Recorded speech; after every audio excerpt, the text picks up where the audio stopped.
entendu, comment... Les sirènes. En premier, la sirène, on a cru que c'était, comment... Mais maintenant, non, les avions. Quand on a entendu les avions, on croyait que c'était des avions de la... Comment... Vous avez cru que c'était l'avion postal. Voilà, c'est ça, voilà. Tu fais bien. On croyait que c'était l'avion postal qui portait le courrier pour les Allemands. Mais après, on a déchanté. Parce que ça a été plus fort et il y en a eu davantage, bien entendu. C'est vers 5 heures du matin qu'il y a eu le début du bombardement. Si je me rappelle. Un peu avant. Avant? Oui, un petit peu avant. Un petit peu avant. Non, puis il y a eu 2 vagues. Oui. Votre maison a été touchée? Comment? Votre maison a été touchée? Où nous habitions, non. Elle n'a pas été touchée. Il y a la véranda, mais parce que la déflagration, la véranda qui avait... la verrière qui a été brisée, mais enfin, non, les maisons rue de la Marine, mes parents en avaient 2, elles n'ont pas été touchées. À la première vague. Comment? À la première vague, elles n'ont pas été touchées. À la deuxième, après, elles ont brûlé. Ah oui. Non, à la première vague, oui. À la deuxième, il y a eu la bombe incendiaire qui a tout fait brûler. Oui, qu'on a tout vous brûlé. Ah oui, d'accord, d'accord.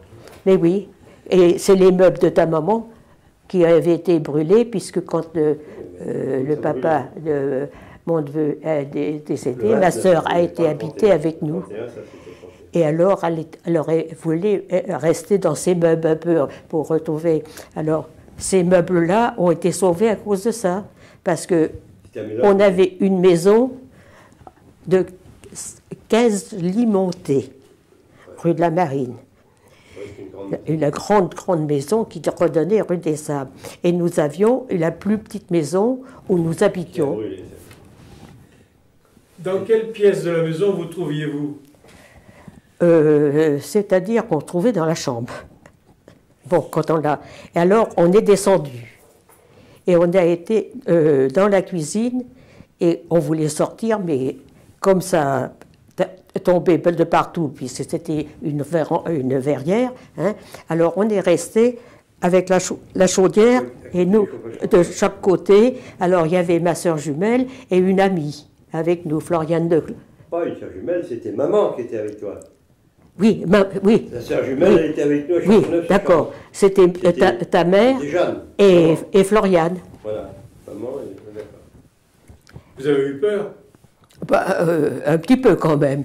Et à la deuxième vague, parce qu'il y a eu 2 vagues, nous sommes allés dans le... il y avait notre voisin qui avait une vigne, qui avait donc un terrain assez grand. Nous sommes allés dans ce jardin,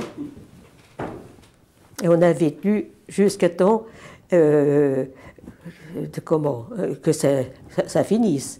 Alors après, on a entendu des appels au secours, ça a été épouvantable.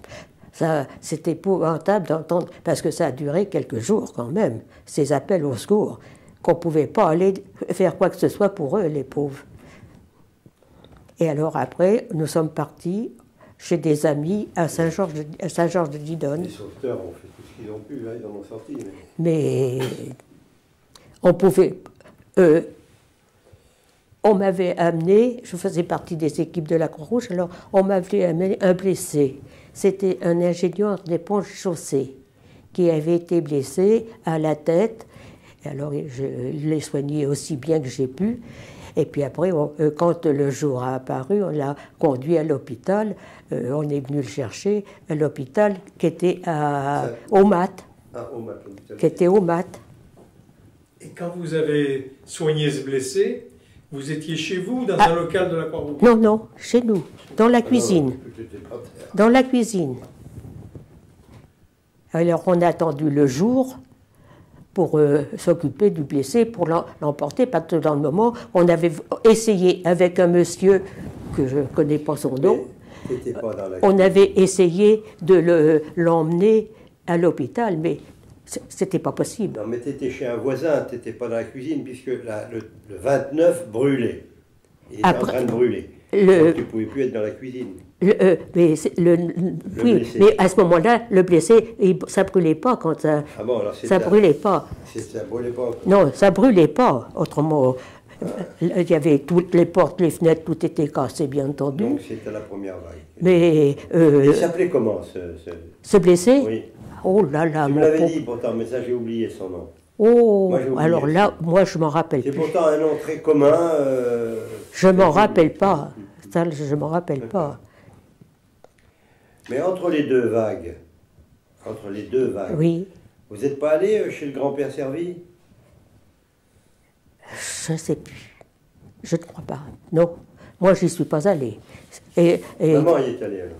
C'est maman. Alors. D'accord. ça se peut. Là, je dis, je me suis occupée de ce blessé, mais je crois qu'on a attendu. Non, je crois qu'on a attendu le jour, le petit jour peut-être, mais pas ce qu'il y a avant. Les appels sous les décombres qu'on ne pouvait pas aller chercher. J'en ai le frisson encore quand j'en parle. Appeler au secours et ne pas pouvoir rien faire. Mon grand-père. Il y avait tellement de débris, tellement. Ça a été. Pour moi, ça a été le plus mauvais souvenir. Les morts, c'était d'accord, mais ils ne souffraient plus. Mais appeler qu'on était dans la puissance de faire quelque chose, eh bien, c'est dur. C'est dur, très dur. Et oui, et dire qu'on parle toujours de guerre et on parle toujours de choses comme ça, pourquoi pas essayer de l'éviter plutôt que de l'entretenir? Parce qu'il aurait pu faire croire que Royan serait bombardé, puisqu'il n'y avait rien d'important. Absolument rien d'important. Ça devait être suivi d'une attaque. Et votre père était avec vous? Non, non. J'étais qu'avec ma sœur. Il y avait ma mère et avec la maman de Michel. Elle travaillait au poste, à la poste. Oui, ma sœur, voilà. Ma tante était restée pour lui faire, avec elle, et puis je faisais. pour qu'elle soit toute seule d'abord, et puis lui faire à manger, s'occuper d'elle un peu. Je faisais partie de la Croix-Rouge. Et elles ont fait les pieds et les mains pour rester, pour pas qu'on vienne piller les maisons. Parce que la grande hantise des Royannais qui partaient, c'est d'être pillés. Ça faudra nous le raconter tout à l'heure, c'est intéressant. Ça comprend. Vous voulez nous le dire, ou alors vous nous le dites si vous voulez, dites-le. Comment? Dites-le si vous voulez. Les pillages, la peur des pillages. Le pillage. Comment ça s'est Mais alors, à ce moment-là, moi, j'étais partie. Parce que c'était bien après le bombardement, quand même. Il y a eu un délai qu'on s'occupait des blessés et tout ça. Là, mais hop, après, il y a eu... Ah non, le pillage des ruines, tu parles. Toi, tu parles du pillage des ruines. Oui. Les gens qui... Oui. Mais avant les ruines, les gens qui voulaient rester à Royan, ils avaient peur qu'on leur ouvre leur maison oui, ça oui. Des personnes, voilà. Mais qu'on a obligé, il y a des personnes qu'on a obligées de partir. Ah, ben, les Allemands, ils ont obligé. Il y a des personnes qu'on a obligées de partir, des personnes d'un certain âge et tout ça, qu'on a forcées. Toutes les combines pour rester. Ils ne voulaient pas s'en aller de chez eux. Oh non, ils ne voulaient pas. C'est dur aussi, il faut dire la vérité. Oui, tout laisser, c'est... De tout laisser, de toute une vie. Tu crois que quand papa est arrivé, à tout instant, quand on a été retrouvés, mes parents qui étaient à Châteauneuf-sur-Charente, alors, bon, on était là, c'était leur joie. Hein.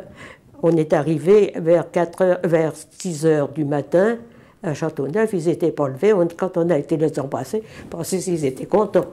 Et rien d'autre comptait qu'on était là, ma sœur et moi. Mais ensuite, alors, les questions qui ont été posées. Mais dans tel endroit, il y avait ça. Dans tel endroit, il y a ça. Mais il n'y a plus rien. Ils ne pouvaient pas l'admettre.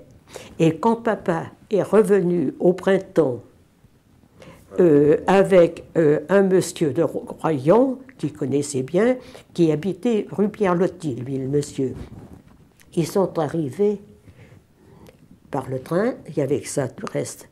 Et papa disait du monsieur, c'était pénible à voir. Il était effondré sur ses ruines, il pleurait comme un enfant. Et le monsieur, à nous, disait, votre père était dans un état... il ne pouvait plus rien faire tellement qu'il était pensé une vie entière de travail et tout effondré.